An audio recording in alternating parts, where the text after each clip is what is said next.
पौलाचे फिलिप्पिकरास पत्र अध्याय 4 वचन 6 आणि 7 मी वाचून दाखवते. सर्वजण लक्ष द्या.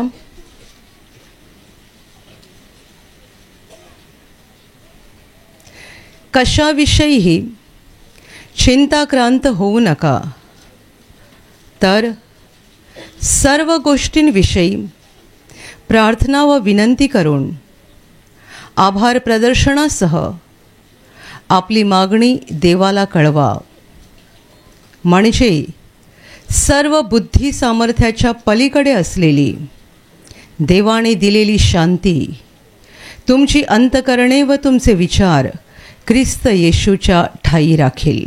Hallelujah, hallelujah, hallelujah, hallelujah, hallelujah, hallelujah. देवाचं वचन म्हणत आहे, कशाविषयीही चिंताक्रांत होऊ नका. केवळ चिंता शब्द वापरला नाही, तर चिंताक्रांत म्हणजे खूप चिंता करत राहणं. कशाविषयीही म्हणजे कोणत्याही गोष्टीविषयी चिंताक्रांत होऊ नका, चिंतेमध्ये राहू नका. तर आपली मागणी, तुमचं जे काही मागणं आहे, तुम्हाला देवाकडून जे काही हवं आहे, ते आभार प्रदर्शनासह देवाला सांगा.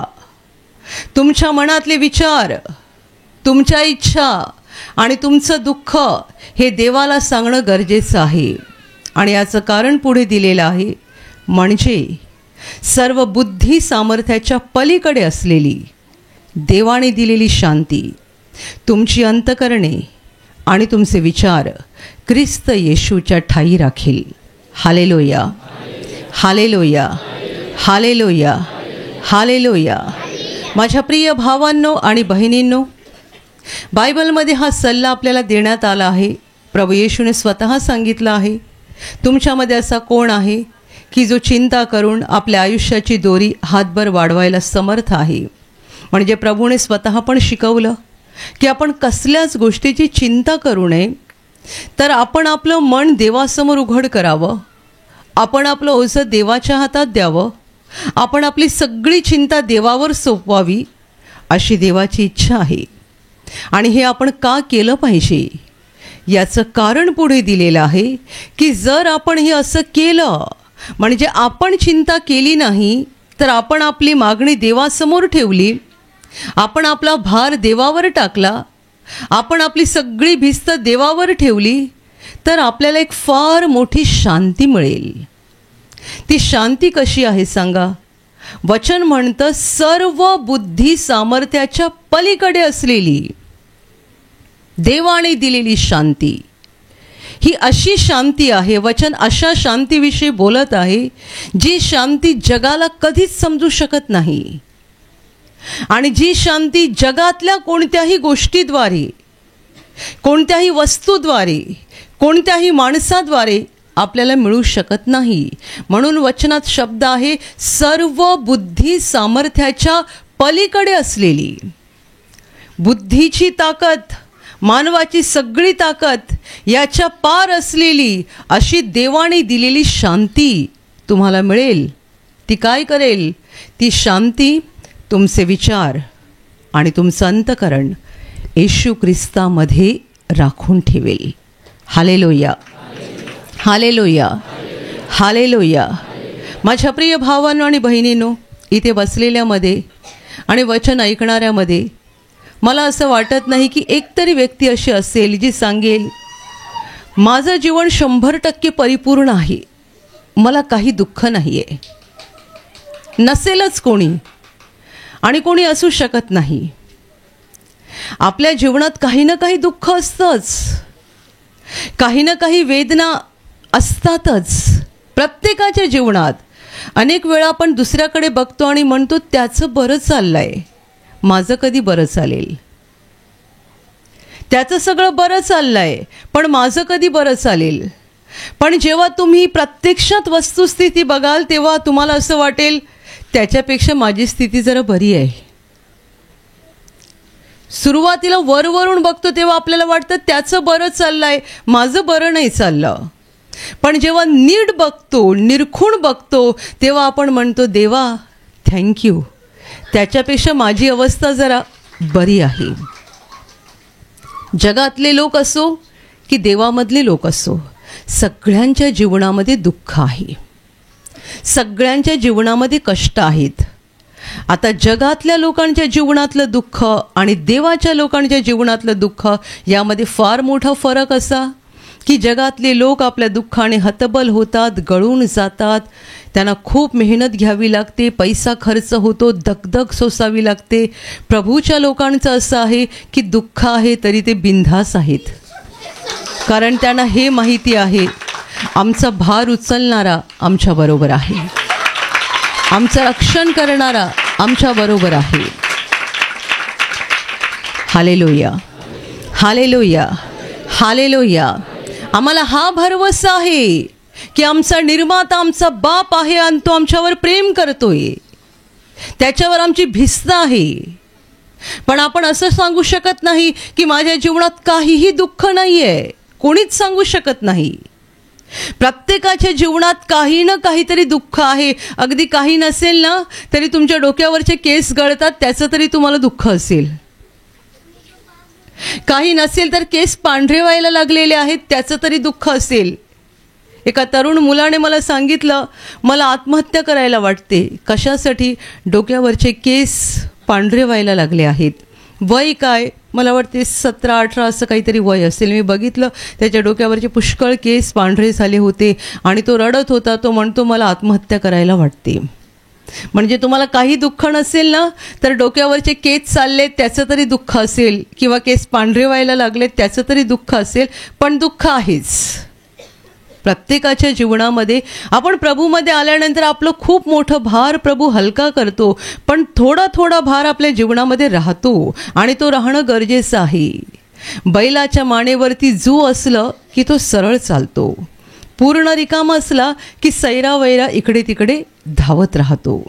जेव्हा सगळंच जर व्यवस्थित झालो ना तर आपण बिनधास्त होऊ आणि आपल्याला वाटेल की आता आपलं सगळं मस्त चाललंय, आपल्याला कुणाची गरज नाही आहे. त्यामुळे थोडंफार दुःख असणं गरजेचं आहे. पण माझ्या प्रिय भावांनो आणि बहिणींनो, विश्वासणाऱ्यांच्या जीवनात म्हणजे देवाच्या लोकांच्या जीवनामध्ये दुःख असतं. या दुःखामध्ये त्यांनी अस्थिर बनू नये, या दुःखामध्ये सैतानाने त्यांची फसवणूक करू नये, या दुःखामध्ये सैतानाने त्यांना निराश करू नये, या दुःखामध्ये त्यांचा विश्वास डळमळीत होऊ नये. म्हणून देवाच्या लोकांना एका गोष्टीची फार मोठी गरज आहे आणि ती गोष्ट म्हणजे देवाकडून येणारी शांती. ती शांती कधी असू शकते सांगा? जेव्हा तुमच्या पोटात दुखतंय तेव्हा पण तुमच्या हृदयात ती शांती राहू शकते.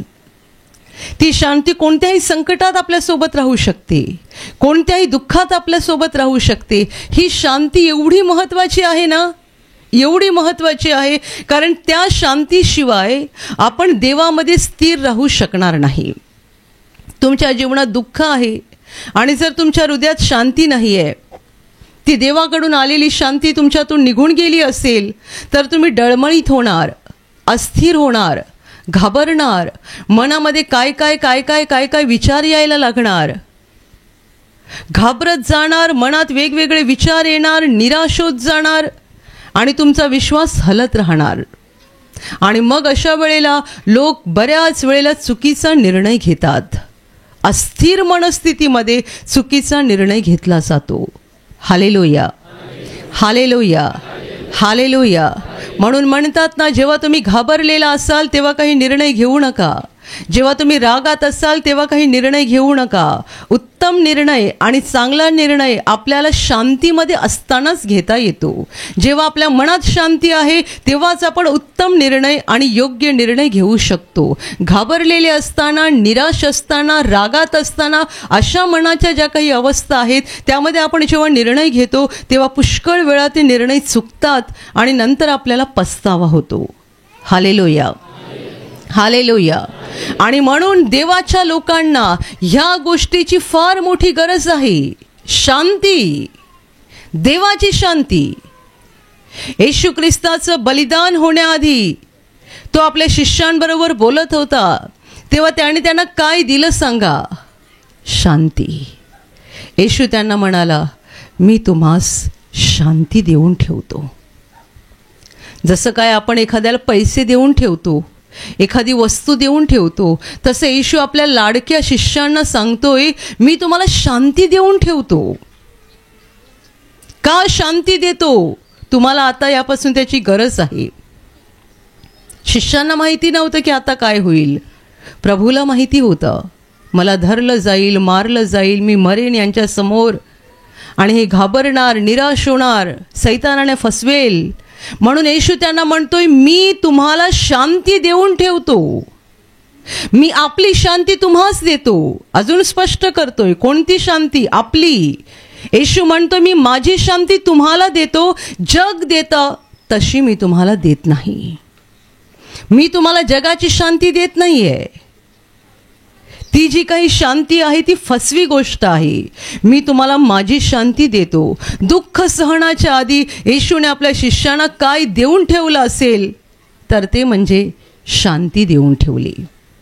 का शांती देऊन ठेवली? कारण येशूला माहिती होतं, एकदा मला धरलं गेलं, माझे हाल सुरू झाले आणि मी तडफडत क्रुसावर मरण पावलो की यांच्या मनाची अवस्था काय होईल?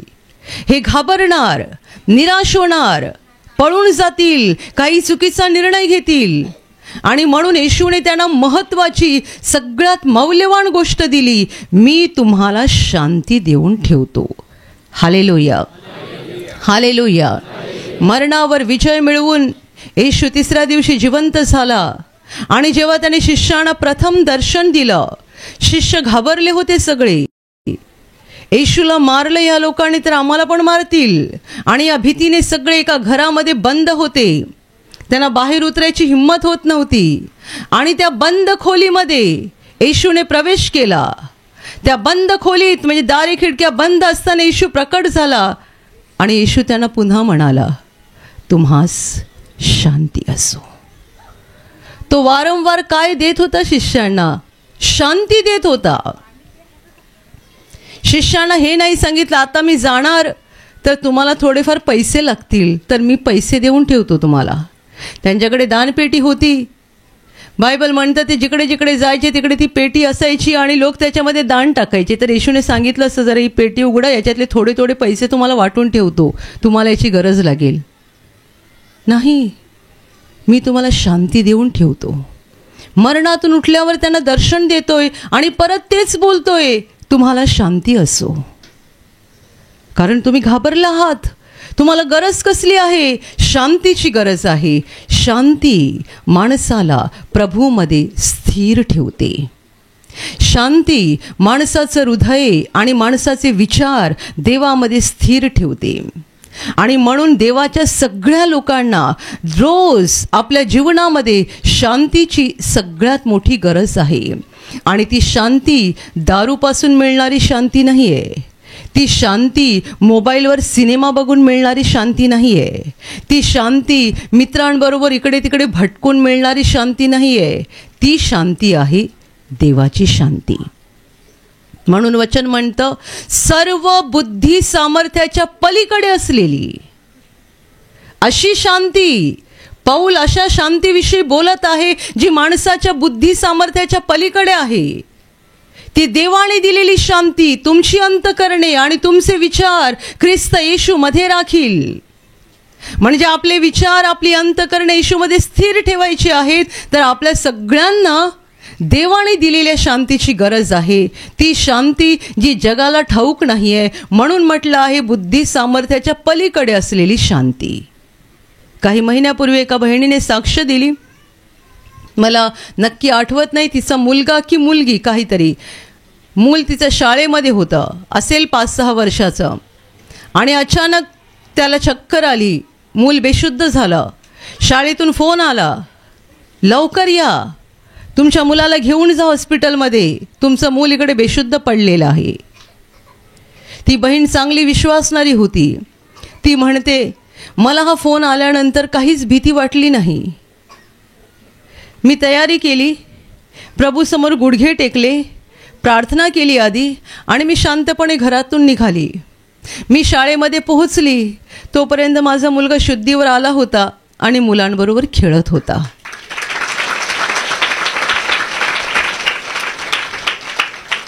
पण या घटनेतला सुंदर भाग कुठे आहे? एका आईला शाळेतून फोन येतो आणि सांगितलं जातं की तुमचा मुलगा इकडे बेशुद्ध होऊन पडला आहे, लवकर या आणि याला घेऊन जा हॉस्पिटलमध्ये. आणि ती बाई म्हणते, मला भीती वाटली नाही, मी ऐकलं तरी पण माझ्या हृदयात शांती होती. म्हणून वचन सांगतं, बुद्धी सामर्थ्याच्या पलीकडे आहे. ही शांती कोणाला समजणार नाही. ज्या आईकडे ही शांती नाही आहे ती काय करेल? पहिली ती फोन ऐकता बरोबर जोर जोरात रडायला सुरुवात करेल. ती रडायला सुरुवात करेल. मग तिचं रडणं बघून घरातले जमतील, काय झालं काय झालं काय झालं, मग असं असं झालेलं आहे. मग गाडी बोलवा, ह्याला बोलवा त्याला बोलवा आणि मग शाळेमध्ये जा. आणि आधीच हे घाबरल्यामुळे सैतानाची पण तिकडे मजा चाललेली आहे आणि ते मूल बेशुद्ध स्थितीतच आहे. आणि मग तिकडे जातात, मुलाला बघतात, काय होईल काय होईल. मग सैरा वैरा इकडे तिकडे धावाधाव केली जाते. आणि ही पहिली आई जी म्हणते, ऐकल्यानंतर मला भीती वाटली नाही, कारण मला माहीत आहे मी माझ्या मुलाचं रक्षण करू शकत नाही, पण देव माझ्या मुलाचं रक्षण करू शकतो. Hallelujah, hallelujah, hallelujah. अलीकडेच एक कुटुंब मला भेटून गेलं. त्या घरामध्ये 8-10 माणसं आहेत, पती पत्नी, त्यांचे 2 मुलगे, 2 सुना, नातवंड, मोठं कुटुंब आहे. त्या कुटुंबावर एक मोठं संकट आलं आणि ते म्हणतात, या संकटात आमचं जेवण बंद झालं, आम्हाला कशात रस वाटेना. पण त्यातला जो मोठा मुलगा होता तो विश्वासामध्ये चांगला मजबूत आहे आणि तो आपल्या आईवडिलांना, भावाला, बहिणीला, बायकोला सगळ्यांना सांगतो, मला प्रभूने शांती दिली आहे. खूप मोठं संकट आहे, आपल्या घरावर खूप मोठं संकट आहे, पण माझ्या हृदयात शांती आहे. याचा अर्थ ही अशी शांती आहे जी जगातून आली नाहीये, ही देवाकडून आलेली शांती आहे आणि ही जगाला कधी समजू शकणार नाही, ही माणसाला कधी उलगडूच शकणार नाही. आणि आपण ही शांती कुठे बघतो सांगा? जेव्हा येशूच्या दुःख सहनाची सुरुवात होते तेव्हापासून आपल्याला देवाच्या खऱ्या शांतीचं दर्शन घडतं. गेतसेमनी बागेत शिपाई येशूला धरायला आले आणि येशू त्यांना म्हणतोय, तुम्ही कोणाला शोधता? ते म्हणतात, नासरेतकर येशूला. असं म्हणता बरोबर ते म्हणाले, नासरेतकर येशूला, आणि येशू म्हणाला, मीच तो आहे. असं म्हणता बरोबर ते शिपाई खाली पडले. आता एवढं झाल्यानंतर येशू शांत राहायला पाहिजे होता ना, तरी येशू त्यांना पुन्हा विचारतोय, कोणाला शोधता? ते उठले, परत बोलतात, नासरेतकर येशूला. येशू म्हणतात, मला शोधत असाल तर यांना जाऊ द्या, म्हणजे माझ्या शिष्यांना जाऊ द्या, त्यांना नका त्रास देऊ. ज्या माणसाला माहिती आहे की मला हे सगळे धरायला आलेले आहेत, तो तिकडे थांबेल का सांगा? आपण याआधी पण काही प्रसंग बघतो, ज्या वेळेला येशूला मारायचा लोकांनी प्रयत्न केला. एकदा तर डोंगरावर घेऊन गेले तिकडून दरीमध्ये त्याला लोटून देण्यासाठी, आणि तो तिकडून गुप्तपणे निघून गेला. असेही काही प्रसंग आहेत ज्या वेळेला येशूला मारायचा प्रयत्न झाला, पण येशू मात्र त्यांच्यातून सटकला, गुप्तपणे निघून गेला. कारण बायबल असं म्हणतं की तोपर्यंत त्याची वेळ आली नव्हती. तो देव आहे आणि त्याला माहिती होतं की त्याची वेळ कधी आहे, त्याची घटका कधी आहे, त्याचं काम पूर्ण व्हायचं होतं आणि म्हणून त्यावेळेला तो सटकत होता. पण आत्ता ही वेळ आली होती आणि आता त्याला मरायचं होतं. तो थांबून आहे. शिपाई त्याला धरायला आले आहेत आणि तो स्वतःच विचारतोय, कोणाला शोधताय? मला शोधताय का? मग मला धरा, यांना जाऊ द्या. कोणती शांती! त्याला धरलं, त्याचे हाल हाल केले, त्याला लोकांच्या अधिकाऱ्यांसमोर उभं केलं, किती चौकशा झाल्या, त्याने शांतपणे उत्तरं दिली. त्याला पिलातासमोर उभं केलं, त्याला भयानक चाबकाचा मार दिला गेला, संपूर्ण शरीर जखमांनी भरलं होतं, भळाभळा रक्त वाहत होतं, आणि अशा स्थितीत पण तो पिलाताबरोबर शांतपणे बोलत होता. त्याला क्रूसावर टांगलं गेलं, जेव्हा त्याच्या दोन्ही हातातून आणि पायांतून खिळे गेले होते आणि तो क्रूसावर लटकला होता, त्या स्थितीत पण तो शांतीत बोलत होता. ही आहे देवाची शांती, बुद्धी सामर्थ्याच्या पलीकडे असलेली शांती. आपलं 2 दिवस डोकं दुखलं ना की आपल्याला कुणाचं काही सहन होत नाही. जरा कोण काही बोललं की आपण ओरडतो, जरा कोण काही बोललं की आपल्याला संताप येतो आणि आपण म्हणतो माझी तब्येत जरा बरी नाही आहे ना म्हणून स्वभाव चिडचिडा झालेला आहे. तब्येत बरी नाही आहे म्हणून स्वभाव चिडचिडा झालेला आहे. प्रभूच्या देहामध्ये किती वेदना होता सांगा, किती वेदना, काय मोजमाप होणार त्याची. डोक्यावर काट्यांचं मुकुट, ते काटे त्याच्या डोक्याच्या आत रुतले होते आणि त्या डोक्यातून भळाभळा रक्त वाहत होता. पाठीवर इतका चापकाचा भयानक मार देण्यात आला होता की त्याचं शरीराची कातडी आणि मांस सोलून निघालं होतं. जखमा, वेदना, तो विव्हळत होता. पण रागाच्या भरात कोणाला शाप दिला नाही, रागावलाच नाही. तो त्या स्थितीत तो चिडचिडा झाला नाही. खांद्यावर क्रूस घेऊन जेव्हा तो वाहत होता तेव्हा त्याच्यावर प्रेम करणाऱ्या काही स्त्रिया रस्त्याच्या बाजूला उभ्या होत्या, रडत होत्या.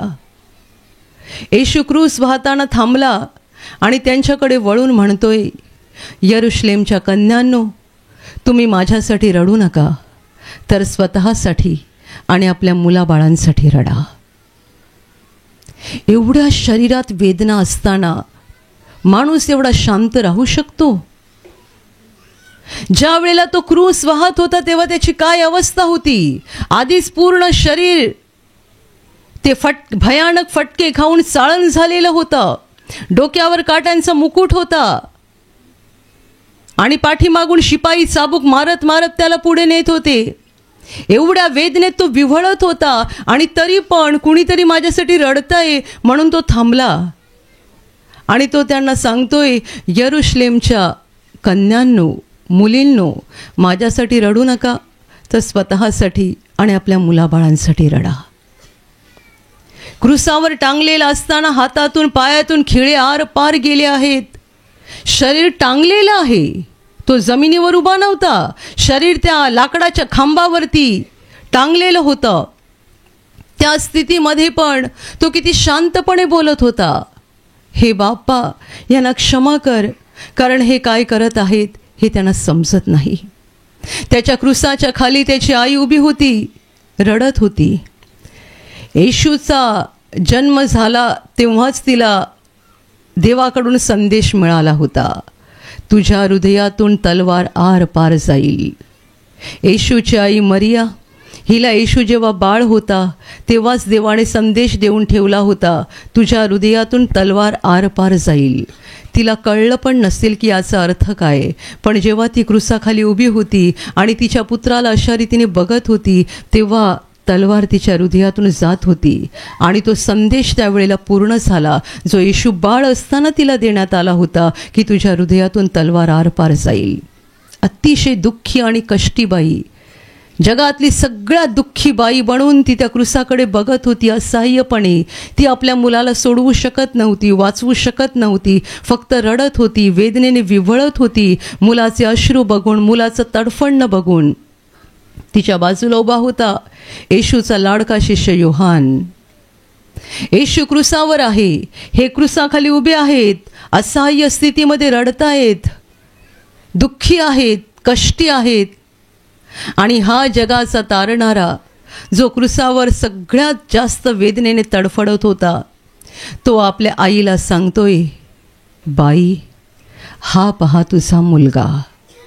योहानाकडे उद्देश करून सांगितलं, कारण येशू तिचा प्रथम पुत्र होता. आता येशू मेला, तो मरणार, तर तो आपल्या आईची जबाबदारी शिष्याला सोपवून देतो. खरं तर येशूला भाऊ होते. येशू मरियेचा प्रथम पुत्र आणि नंतर येशूला भाऊ होते, पण येशूने शिष्याच्या हातात जबाबदारी सोपवली. आईला सांगतोय, बाई, हा पहा तुझा मुलगा, आणि योहानाला सांगतोय, ही पहा तुझी आई. मरताना पण त्याने आपली सगळी जबाबदारी पूर्ण केली, तारणारा म्हणून पण आणि एक मुलगा म्हणून पण. तो क्रूसावर तडफडत होता तेव्हा तो तारणारा म्हणून आपलं कर्तव्य पूर्ण करत होता. मानव जातीचं तारण करण्यासाठी तो आमचे आजार, आमचे शाप, आमचे क्लेश, आमची पाप भोगत होता. पण त्यावेळेला तो हे पण स्मरणात होतं त्याच्या की मी कोणाचा तरी मुलगा म्हणून जन्मलो आहे, त्या बाईची पण मला जबाबदारी पार पाडायची आहे. त्याने एक पुत्र म्हणून, मुलगा म्हणून जबाबदारी पार पाडली. कोणत्या स्थितीत? क्रूसावर तडफडत असताना. म्हणून वचन म्हणतं, बुद्धी सामर्थ्याच्या पलीकडे. ही शांती अशी गोष्ट आहे जी मानवाला कधीच समजू शकत नाही. आम्ही थोड्या थोड्या गोष्टीने म्हणतोय, कालपासून माझं डोकं दुखतंय ना, मी चिडचिडा झालोय, गेले 3 महिने माझी कंबर दुखते ना, मला खूप चिडचिडापणा आलेला आहे. प्रभूकडे बघा. आणि म्हणून प्रभू म्हणाला, मी आपली शांती तुम्हाला देतो. माझी शांती अशी गोष्ट आहे जी जगाला माहीतच नाही आहे. विलक्षण गोष्ट, अद्भुत गोष्ट, एवढी मोठी गोष्ट आहे की जगाला ठाऊक नाही आहे. Hallelujah, hallelujah, hallelujah.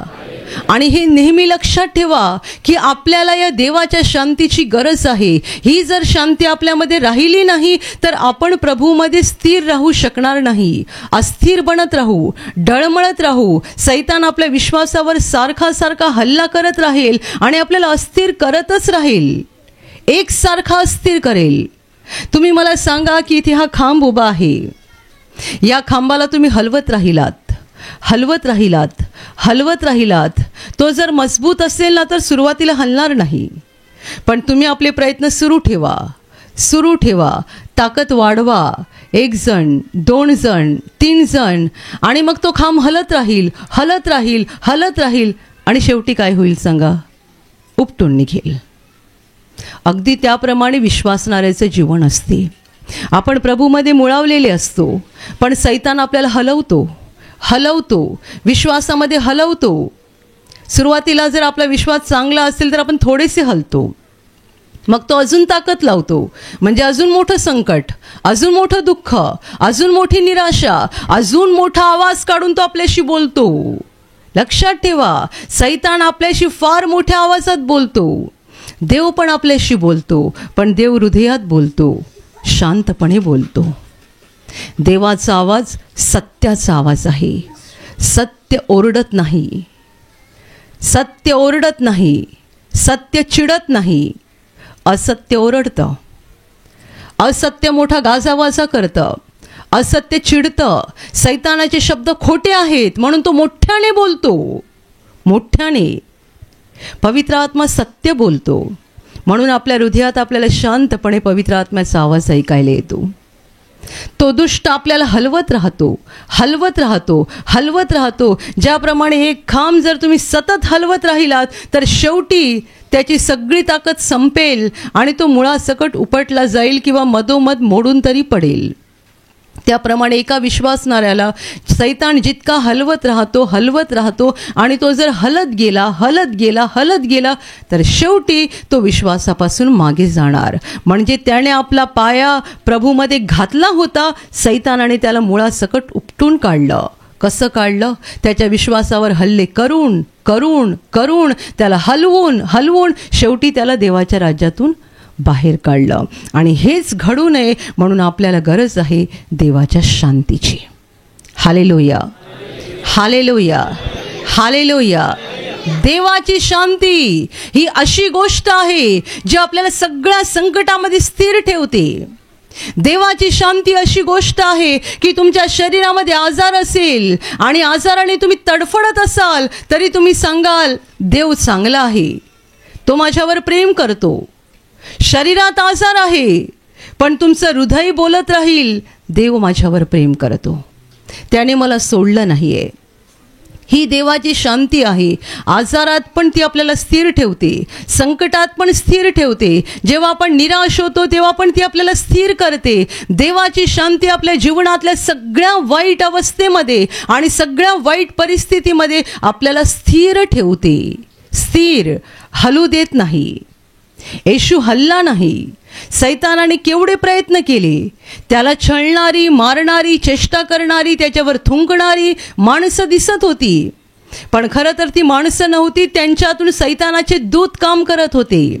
सैतान मानवाच्या पापांची शिक्षा येशूकडून वसूल करत होता. थुंकणारी माणसं नव्हती, त्यांच्यातून अशुद्धात्मे काम करत होते. येशूला चपराका मारणारी माणसं नव्हती, त्याला फटके मारणारी माणसं नव्हती, त्याला मरणदंड देणारी माणसं नव्हती. त्यांच्यातून सैतानाचे दूत काम करत होते. सैतान त्याला हलवायचा प्रयत्न करत होता, पण तो मात्र असा मजबूत खांब होता की तो हल्लाच नाही. म्हणून तो कोनशिला ठरला. कोनशिला, घराच्या पायाचा मुख्य दगड, कारण तो हल्लाच नाही. येशूला बायबल कोनशिला म्हणतं. बांधणाऱ्यांनी नापसंत केलेला दगड कोनशिला बनला. तो पायाचा मुख्य दगड बनला, कारण त्याच्याकडे अशी विलक्षण शांती होती की त्याला किती सैतानाने हलवायचा प्रयत्न केला, तो काही हल्ला नाही.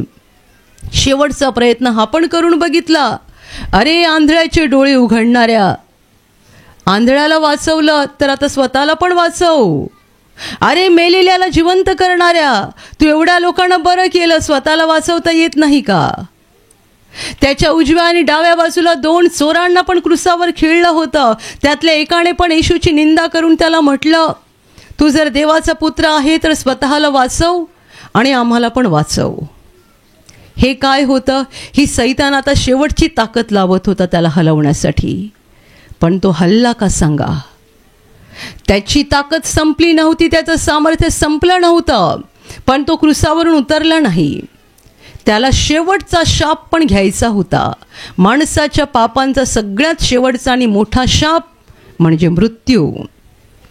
हा शेवटला शत्रू पण त्याला नष्ट करायचा होता. आणि म्हणून मरेपर्यंत त्याने दुःख भोगलं.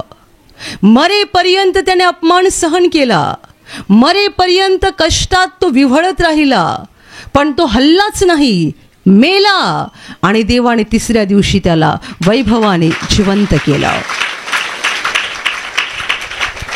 म्हणून प्रभू येशू म्हणाला, जो माझ्यावर विश्वास ठेवतो तो मेला असला तरी जगेल. मीच पुनरुत्थान आणि जीवन आहे. जो माझ्यावर विश्वास ठेवतो त्याला शेवटल्या दिवशी मीच उठवेन. तो पुनरुत्थान आहे. प्रत्येक मेलेला तो उठवणार आहे, कारण तो पुनरुत्थान आहे, तो जीवन आहे. Hallelujah, hallelujah. येशू मेला एवढी सुवार्ता नाही आहे, तर तो मरणावर विजय मिळवून पुन्हा उठला. कारण तो जर मेला तर संपलं सगळं. मेलेला माणूस कोणाचा ऐकतो का? मेलेला माणूस काही करू शकतो का? सुवार्ता ही आहे, येशू मेला, आपल्या जीवनावरील पापाचा आणि मरणाचा शाप नाहीसा करण्यासाठी 3ऱ्या दिवशी जिवंत झाला. तो जिवंत आहे. आणि म्हणून प्रकटीकरणाच्या पुस्तकात तो म्हणाला, मी मेलो होतो तरी पहा मी युगानयुग जिवंत आहे. तो जिवंत आहे. तो जिवंत आहे म्हणून मी इकडे आहे. तो जिवंत आहे म्हणून तुम्ही इकडे आहात. तुमच्यापैकी किती लोकांनी अनुभव घेतला आहे, येशू जिवंत आहे. तो जिवंत आहे याचा तुम्ही अनुभव घेतला. तुम्ही मागितलं, त्याने तुमचं ऐकलं. तुम्ही पापांची क्षमा मागितली, त्याने तुम्हाला क्षमा केली. तुम्हाला क्षमा केली तेव्हा तर तुमच्या हृदयात शांती आली.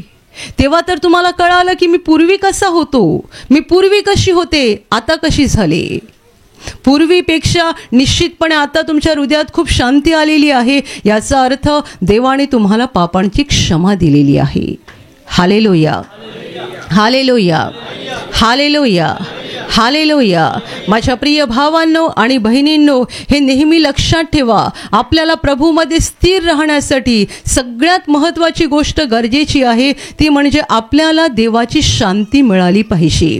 देवाची शांती आपल्याला स्थिर ठेवणार. आपले विचार भटकणार नाहीत, बहकणार नाहीत. देवाची शांती आपल्याला स्थिर ठेवणार. आपला किती अपमान झाला तरी देवाची शांती आपल्याला स्थिर करेल. आपण किती निराशेत गेलो, देवाची शांती आपल्याला स्थिर करेल. आपण किती मोठ्या आजारात सापडलो, देवाची शांती आपल्याला स्थिर करेल. आपण किती संकटात पडलो, देवाची शांती आपल्याला स्थिर करेल. जीवनातल्या सगळ्या वाईट परिस्थितीमध्ये देवाची शांती आपल्याला स्थिर करते. आणि म्हणून वचन म्हणतं, सर्व बुद्धी सामर्थ्याच्या पलीकडे असलेली देवाने दिलेली शांती तुमची अंतःकरणे आणि तुमचे विचार ख्रिस्त येशूच्या ठाई राखील.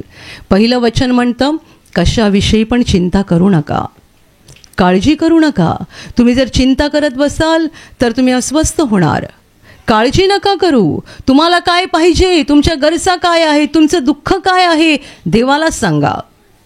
आणि कसं सांगा? आभार प्रदर्शनासह सांगा. देवाचे आभार माना. देवाने तुमच्यावर केलेलं प्रेम, तुमच्यावर केलेले उपकार कधीच विसरू नका. विसरू नका देवाचं प्रेम, विसरू नका देवाचे उपकार, देवाचे आभार माना. आणि मग तुम्हाला काय पाहिजे किंवा तुमचं काय दुःख आहे हे देवाला सांगा. म्हणजे देव तुम्हाला एक फार मोठी शांती देईल. Hallelujah, hallelujah. खरं तर वचनात असं लिहायला पाहिजे होतं, तुमच्या मागण्या देवाला सांगा म्हणजे देव पूर्ण करेल. आता अशी पण वचनं आहेत, मागा म्हणजे तुम्हाला मिळेल, अशी पण वचनं आहेत. पण हे वचन वेगळ्या प्रकारे लिहिलेलं आहे. तुम्ही तुमच्या मागण्या देवाला सांगा, तुमच्या विनंत्या देवाला सांगा. म्हणजे देव काय करेल? देव तुम्हाला शांती देईल. याचा अर्थ काय? देव तुम्हाला जे पाहिजे ते देणार. पण जेव्हा तुम्ही चिंता देवाच्या हातात सोपवाल तेव्हा सगळ्यात पहिली गोष्ट देव करेल ती म्हणजे तो तुम्हाला शांती देईल. आपण विधवा बाईच्या घटनेमध्ये बघतो की विधवा बाईचा एकुलता एक मुलगा जेव्हा मरण पावला होता आणि त्याची अंत्ययात्रा निघाली होती, त्यावेळेला समोरून येशू येत होता आणि येशूने बघितलं ती विधवा बाई रडते, आक्रोश करते.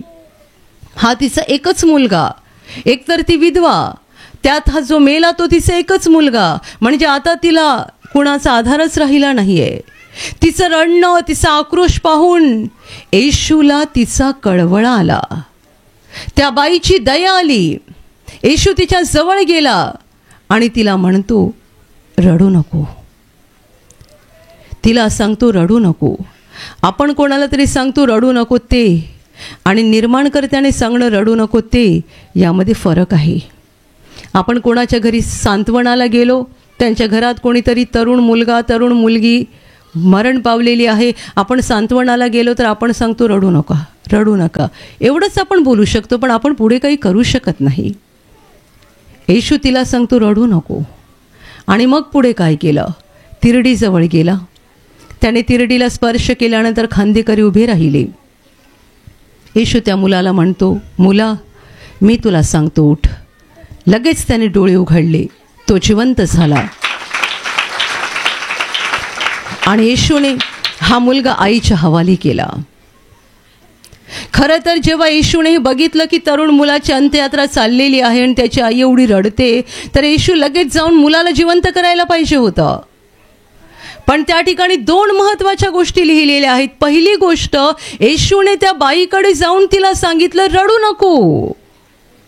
देव पहिली आपल्याला शांती देतो. चमत्कार नंतर, जे काही हवं ते नंतर. पहिलं देव आपल्याला शांत करतो, स्थिर करतो. पहिलं तिच्याकडे जाऊन सांगतो रडू नको.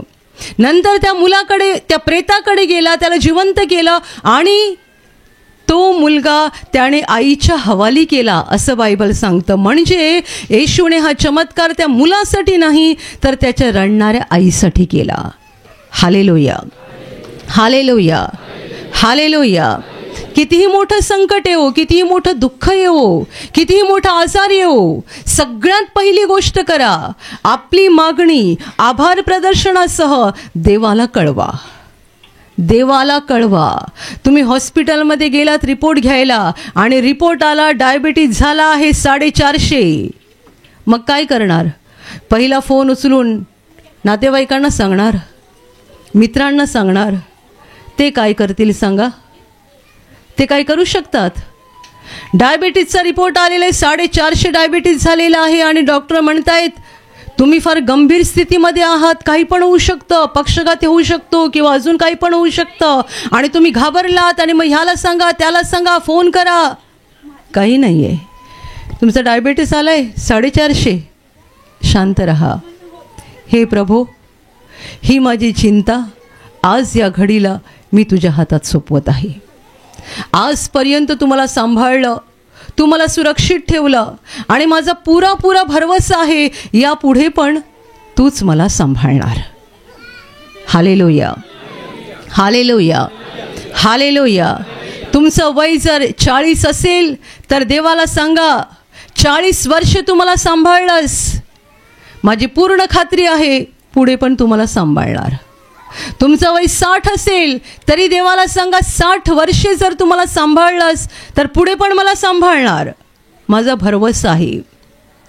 तुम्ही जेव्हा आभार प्रदर्शनासह आपलं ओझं देवाच्या हातात द्याल, तेव्हा सगळ्यात पहिली गोष्ट होईल, देव तुमच्या हृदयात शांती देईल आणि मग तुम्हाला काहीच वाटणार नाही, काहीच वाटणार नाही. असे लोक मी बघितले आहेत की ज्यांचे वैद्यकीय रिपोर्ट त्यांना काहीतरी फार मोठे आजार असल्याचं दाखवतात आणि ते मात्र बिनधास्त असतात, बिनधास्त असतात आणि खरोखर त्यांच्यावर त्या आजाराचा काहीही परिणाम होत नाही. उलट आजाराचे आत्मे लवकरच त्यांच्या शरीरातून पळून जातात. कारण ही अशी माणसं असतात जे विश्वासामध्ये फार दृढ होतात आणि आपली चिंता देवाच्या हातात सोपवून सगळी भिस्त देवावर सोडतात. हालेलुया. मी माझ्या जीवनाचा मालक नाही आहे. मी स्वतःला वाचवू शकत नाही आहे. मी माझ्या नवऱ्याला वाचवू शकत नाही आहे. मी माझ्या बायकोला वाचवू शकत नाही. मी माझ्या मुलाला वाचवू शकत नाही. मी माझ्या मुलीला वाचवू शकत नाही. रक्षण करणारा, जीवन देणारा, सांभाळणारा, गरजा भागवणारा आणि मेल्यानंतर अनंत जीवन देणारा एकच आहे, आमचा तारणारा येशू ख्रिस्त. Hallelujah, hallelujah. म्हणून माझ्या प्रिय भावांनो आणि बहिणींनो, सर्व स्थितीत जेव्हा तुम्ही वाईट स्थितीमध्ये किंवा दुःखामध्ये असाल तेव्हा अस्वस्थ होऊ नका. आपली शांती ढळू नये म्हणून नेहमी प्रार्थना करा, प्रयत्न करा आणि संकटाच्या काळामध्ये देवाकडे विशेष शांती मागा. आपली चिंता देवावर सोपवा आणि देवाच्या शांतीने भरून जा, म्हणजे तुम्ही प्रभूमध्ये शेवटपर्यंत स्थिर राहाल. Hallelujah, hallelujah, hallelujah, hallelujah. आणि आता मी तुमच्यासाठी प्रार्थना करणार आहे. पूर्ण विश्वास ठेवा की प्रभू येशू एका क्षणात तुम्हाला स्पर्श करून बरं करेल. एका क्षणात तो तुमच्या जीवनातलं दुःख काढून टाकेल.